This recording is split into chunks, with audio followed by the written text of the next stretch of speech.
노르웨이 정부가 한국산 명품 무기인 K2 흑표 전차를 주목하고 있다는 소식과 한국의 끝없는 무기 수출 성장력을 두려워하는 일본 네티즌들의 댓글 반응을 번역해봤습니다. 채널명 대고구려 제곱, 구독과 알림 설정, 진심으로 감사드립니다. 한국의 K2 전차 생산 기업인 현대로템의 1조 6천억치 초대박 해외 수주를 향한 총력전이 개시되었습니다. 이로써 K2 흑표 전차는 폴란드에 이어서 노르웨이에서도 전차 전력과 사업 최종 후보에 등극한 것이죠. 결국 K2 흑표 전차가 노르웨이에 수출되기 위한 마지막 관문은 단 하나. 독일산 레오파르트 2와 경쟁해 성능과 가격 면에서 정면 대결을 펼치는 일만 남았군요. 강대국 한국은 노르웨이에게 현지 최종 조립과 압도적인 스펙을 장점에 내세우며 마지막 승부수를 걸었습니다. 노르웨이 당국은 보유 중인 주력 전차가 35년에서 40년까지 노후화됨에 따라 5년 이내에 한국산 또는 독일산 전차를 도입한다는 계획으로 우리나라의 K2 흑표 전차와 독일의 레오파르트 2 전차를 두고 고민하고 있습니다. 관련 방산업계에 따르면 현대로템은 노르웨이 당국이 내년쯤 차세대 전차를 도입하기 위한 입찰 공고를 낼 것으로 보고 현지 업체 및 관계자들과 물밑 협의에 들어갔다고 전했습니다. 현대로템은 폴란드에 이어 노르웨이에서도 현지 최종 조립을 제안하며 한국과 함께할 라이센스 협력업체를 물색하고 있죠. 파워트레인과 포탑이 장착된 차체 등 핵심적인 부품을 우리나라에서 생산해 노르웨이로 운송하면 현지에서 생산한 주포와 결합하는 방식인 것입니다. 최종적으로 소프트웨어 시스템 통합도 현지 생산 라인에서 이뤄지게 되며 이에 따른 한국의 노르웨이 기술 이전 정도는 입찰 과정에서 지속적인 협의가 이뤄질 전망입니다.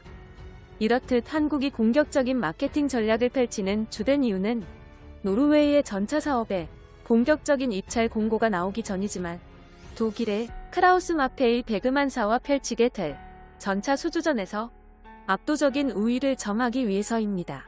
노르웨이 전차 교체 사업의 규모는 약 13억 크로네, 한화 1조 6,350억 원에 달할 것으로 전망됩니다. K2 흑표 전차는 세계적으로도 뛰어난 스펙과 가성비를 인정받고 있지만 완제품 수출 실적은 아직까지 없는 상태로 중동의 오만과 UAE, 폴란드와 노르웨이 등 다양한 지역에서 수주 발주를 위해 끊임없는 노력을 하고 있습니다. 후반부 한국산 명품 무기 한화 시스템의 K9 자주포의 경우 폴란드와 핀란드, 인도, 노르웨이, 에스토니아 등 세계 각국으로 수출 중인 만큼 한국산 명품 무기인 K9 자주포에 이어 K2 흑표 전차가 뒤를 이을 수 있을지 향후 귀추가 주목되는군요. 특히 한국은 독일이 자국 생산을 금지한 것과 다르게 자국 생산을 원칙으로 삼은 노르웨이와 폴란드 당국의 조건과 완전히 맞아떨어지면서 K2 흑표 전차는 수출 순위에서 가장 유력한 수주 후보로 등극한 것이죠. 한국 정부도 K2 흑표 전차의 수출을 위해 총력을 기울이고 있습니다. 한국 정부의 방사청장이 노르웨이 국방부의 병기 총국장과 만나 K2 흑표 전차를 적극적으로 소개하며 한국의 최첨단 무기들이 노르웨이 육군 전력 발전에 크게 기여하길 바란다고 밝혔습니다. K2 흑표는 지난 2008년 개발이 완료된 이후 육군의 차세대 전차로 2015년 1차 양산분 100대가 실전 배치되었으며 주포로는 120mm 55구경 활강포를 장착했고 능동 방어체계와 반응장갑, 포탄 자동장전 시스템 등 최신 기술이 대거 탑재되었습니다. 아울러 유도 교란형 능동 방호 시스템을 적용해 전차에 접근하는 대전차 유도미사일을 감지, 대응 연막탄을 발사하거나 해피 기동을 시전할 뿐만 아니라 폭발 반응 장갑 적용으로 전차의 생존력이 한층 강화된 최신 사양이 적용되었습니다. 또한 1500마력이 뿜어내는 어마어마한 엔진의 위력은 최대 속도 70km로 기계와 기동력의 진수를 발휘합니다. 수심 4.1m까지 잠수도 가능하죠. 마지막으로 현대로템은 최신형 K2 흑표 전차의 후속 모델인 K3 차세대 전차에도 인공지능 기반의 차량 운용 체계와 유무인 복합 운용 기술 등 미래 신기술을 적용할 계획이라고 밝혔으며 이러한 4세대 전차의 신기술과 최첨단 전자장비들은 향후 K2 흑표 전차의 업그레이드 사업에서 대거 적용될 예정이라고 밝혔습니다. K2 흑표 전차의 노르웨이 수출 사업 진행 소식이 일본의 마토메 스레드에 올라왔습니다. 스레드에 올라온 일본 네티즌들의 다양한 댓글 반응을 번역해봤습니다. 한국이 노르웨이에 초청되어서 전차 사업에 참여한 건 엄청난 사건이다. 무엇보다 상대방의 지역은 티거 전차를 만들던 독일이잖아. 티거를 만드는 독일과 한국이 동급이 되었다는 게 도저히 믿기지 않는다.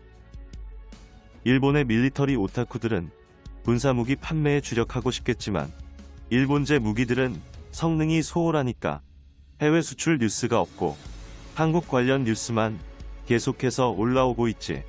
스가네각도 한국과 해외 수출에서 경쟁할 생각이 없는 것 같고 앞으로 무기 수출 시장에서 일본이라는 나라가 고립되면 미래에는 전혀 신용받지 못할 정도로 도태된다.